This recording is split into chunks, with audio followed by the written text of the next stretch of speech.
So here's the thing about Bojack Horseman and his need to be a father from the Sad Horse Show. There's something to be said about his pattern with finding daughter figures wherever he can, whether that be Sarah Lynn, fictional Harper, Penny, or Hollyhock. Bojack is always looking to be that sort of mentor for specifically young women, even if he does often end up screwing things up between them. And I think there is a definite reason for that. Thank you to @SarahIrisFox for recommending I make this video and pointing out the stark standard when it comes to Bojack and his relationship with these young women. And then also thank you to @KD-OU2NP for elaborating on this idea and help fueling this video. It's mainly after his time on Horsin' Around that he begins to dream about this, when he reflects back on his life and discovers what he actually wanted from it. And somehow, it always circles back to him being a father to a young girl. In Prickly Muffin, we can see him completely take Sarah Lynn under his wing, and while he isn't a good father or role model at all, he tries to be that figure for her.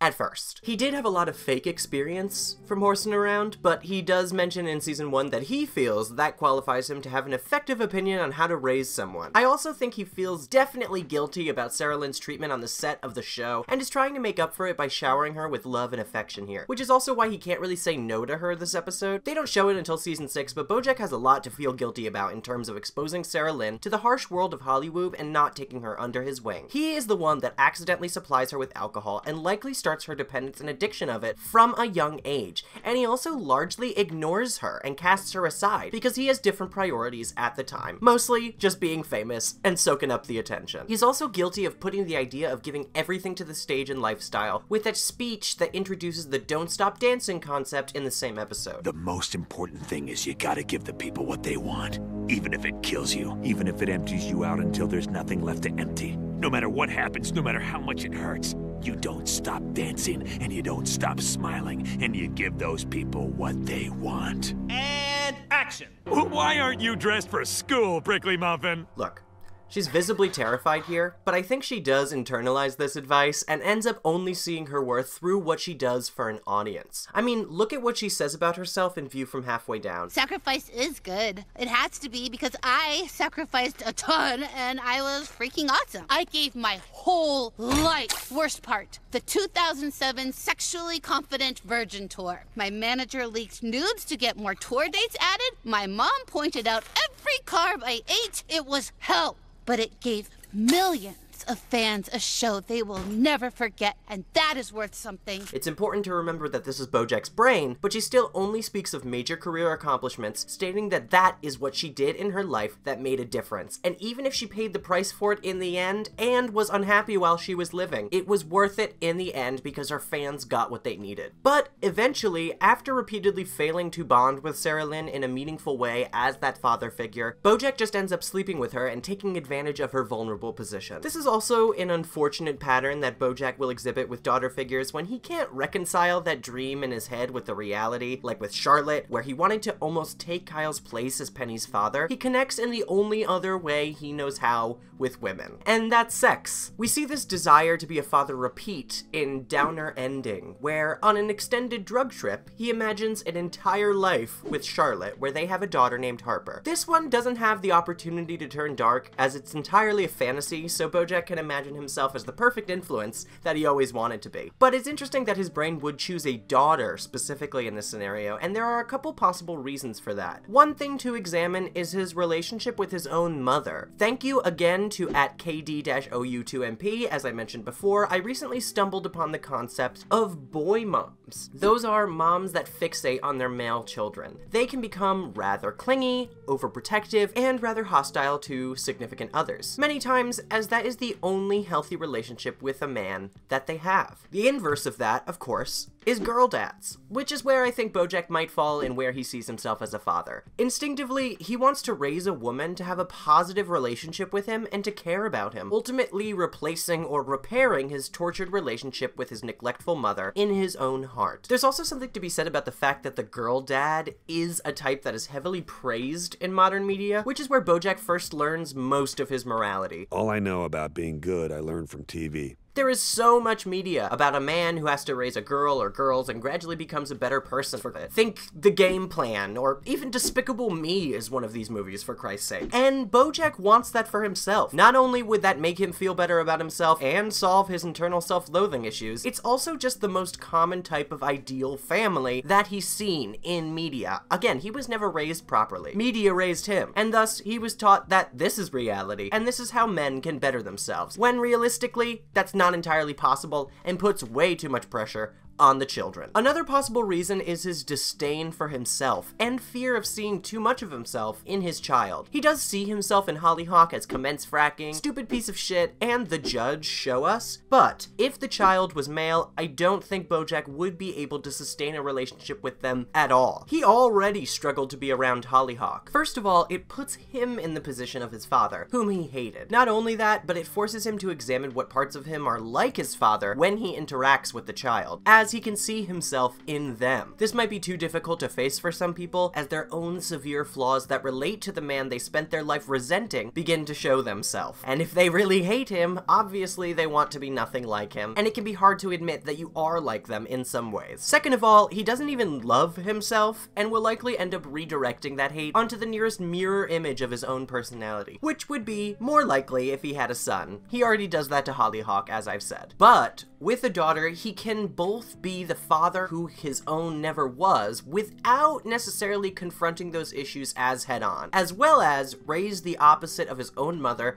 to get that love and affection from a close woman in his life. The next part of this cycle lands on Penny. Like I mentioned before, Bojack intended to ingratiate himself into Charlotte's life, becoming Penny's surrogate father figure. I mean, there is already a parallel with Bojack taking Penny to the prom when Kyle intends to recommend he do it himself. Bojack is trying to replace him as the head of the house. He even sits at the head of the table. I mean, he spends months in New Mexico basically indulging in that dream from Downer ending and lapping up the positive family interactions as much as he can. He teaches Penny how to drive, gives her advice on boys, takes her to the prom, but again, this is reality, so he also gives her some terrible advice. You want some? No thanks. Pussy. I'm driving. And when Penny makes a move on him, he turns her down, because I think he did genuinely see her as a child, and for a little bit, his child. However, after he goes after Charlotte, trying to make this dream that he's been floating through for 3 months a reality, she turns him down, because, you know, she already has a real family. And after that, his dejection and self-loathing really take over. Even after rejecting Penny on his boat, he leaves the door open, Penny eventually comes in, and Bojack makes the choice to have sex with her. Presumably, I mean, Bojack could have come back out and asked her to come in. Either way, they end up together. Once again, he couldn't achieve the dream family, so he had to settle for the quickest connection he could possibly make, and the easiest way to distract himself from his sadness, especially after what Charlotte told him. And he can't do that with Charlotte, who just turned him down, but Penny is right nearby and willing, so he jumps on the chance. And that is what ends his relationship with this family. And the last part of this trend is Bojack's relationship with Hollyhock. A bit of a different case, with Hollyhock seeking Bojack out rather than the other way around, but after she's in his life, he truly wants to be as great as a father to her as he can, even if she already has 8 of them, and Bojack might not be capable of being a great father. I think a lot of this drive is fueled by Sarah Lynn's recent death as well. His ultimate failure as her surrogate guardian and father figure really pushes him to do things differently with Hollyhock in season 4. As we can see, he's still a messy parent, as the situation with Miles proves, but his intentions are more pure and honorable than before with his other surrogate children. Even though he is still trying to raise Hollyhock to not be his mother, which makes it especially difficult for him when she insists that they bring Beatrice to live with them. It's why he's so opposed to it, not just because he hates his mom. It is his worst nightmare. He doesn't want Beatrice's horribleness rubbing off on Hollyhock and have her end up as cruel as she is. His entire goal of raising a daughter would be to mend this relationship with his mother and finally have a healthy relationship with a woman that isn't fueled by sex and that actually loves and cares about him. In Stupid Piece of Shit, we see that he thinks Beatrice will poison Hollyhock against him. You get the milk and leave Hollyhock here with Mom, then she can tell her things about you. Poison your own daughter against you. Is that what you want? Even though we know that 1, Hollyhock is way too nice for that to work, and 2, Beatrice is too out of it to be that crafty anymore. But it's just his instinct. His mother's cruelty really infected his relationship with other women, especially when it comes to women that he has the opportunity to provide love and care for. Even after the reveal that he isn't her father and is in fact her half-brother, he still does act as that father-type figure. He supports her with potential boyfriends, he wants to call her as much as he can just to hear her voice, he tries to go to her rugby games and support her, and I think that's part of the reason that Hollyhock has to set some boundaries with him in season 6. He is supporting her like a father when she really expected to have a casual sibling relationship with him on campus. It became too overbearing for her, along with what she learned about him from Pete Repeat. But for Bojack, it's natural for him to crave that sort of love and affection from his close female family members, especially since thus far, his relationship with Hollyhock has been a relatively positive one. He thinks this could finally turn things around for him, and that's why he's so gung-ho about supporting her and seeing her constantly. At the end of the day, though, being a parent is not really about any of these things. It's not to make yourself feel better about your own parents. It's not for you to project anything about yourself onto your children and relive something that you might have missed. And it's certainly not a way for you to automatically obtain unconditional love. It's about taking care of someone as best as you can and providing as much love and safety as possible. It's not for you. It's for them. And I don't think that's something that Bojack ever truly understood whenever he was believing that he was taking care of a daughter. Let me know if you have anything to add to this discussion about Bojack's pattern with young girls. Thanks again to @SarahIrisFox for recommending I make this video. I'm so glad my fans have such great ideas. Like, I'm so proud. Y'all are just the best. There are a couple videos now that are recommended pretty much entirely by fans, and